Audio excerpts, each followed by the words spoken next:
Thought as we accept no one's definition in your life is different yourself. मराठीमध्ये याचा अर्थ असा होतो की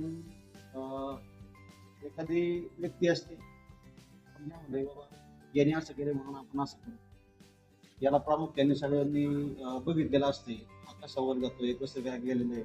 तर आपण त्याला बघतो आणि आपण काय म्हणतो, ठीक आहे आपण असं केलं तर आपल्याला पण त्या गोष्टी भेटतील.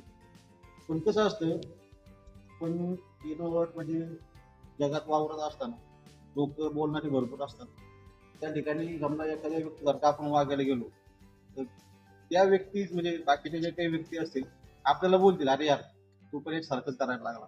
तर असं न करता आपल्यामध्ये जे आहे ते बाहेर काढणं गरजेचं आहे. बरोबर, day to day working life मध्ये कुणासारखं व्हायचं नाही आपल्याला. आपण जसं आहे ना, आपल्याला फक्त स्वतःला दाखवून द्यायचं की मी सगळ्यांपेक्षा वेगळा आहे. असं केलं तरच माणूस पुढे जाणार. दुसऱ्याच्या पायावर किंवा दुसऱ्याच्या पावलावर पावलं देऊन जर माणूस चालला, तो जिकडे जाईल तो तिकडे जाणारच आहे. खड्ड्यात पण जाऊ शकतो. पण आपल्याला जायचंय का? नाही जायचं. आपल्याला कुठे जायचं? सरळ मार्गाने जायचं.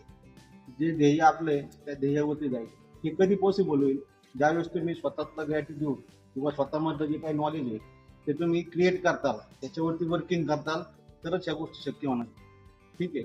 तर ह्या सगळ्या गोष्टी सगळ्यांनी डोक्यात ठेवायच्या आहेत. आणि वर्किंगमध्ये स्वतःला डिफाईन करा. डिफाईन करा म्हणजे स्वतःला सिद्ध करून दाखवा की यार मी पण काहीतरी करू शकतो. बरोबर, भरपूर लोक आहेत मॅनेजर लेवलचे असतील, अरे यार याच्याकडे टॅलेंट आहे म्हणून तो तिथपर्यंत गेलेला आहे. पण आपल्यामध्ये पण टॅलेंट आहे, आपण पण तिथपर्यंत जाऊ शकतो. हे जेव्हा तुम्ही स्वतःला सांगताल आणि स्वतःला हा अनुभव करून घेताल की बाबा ठीक आहे मी पण माझ्यावरती वर्किंग केलं तर मी पण त्या लेवलला जाऊ शकतो, तरच या सगळ्या गोष्टी साध्य होणार आहेत. आणि हा थॉट मागचा अर्थ असाच आहे, प्रोफेशनली आणि ऑफिशियली जे काय आपण इथं राहतोय किंवा वर्किंग करतोय त्या वर्किंगमध्ये सगळ्यांनी एकमेकांना साथ देऊन सगळ्या गोष्टी सोबत घेऊन चालणं गरजेचं आहे. त्यामध्ये आपला स्वतःचा पण सहभाग पाहिजे. सोबतचा जो वागतोय, सोबतचा जो करतोय तसंच करायला गेलं तर आपण त्याच्या मागे लपून राहू शकतो.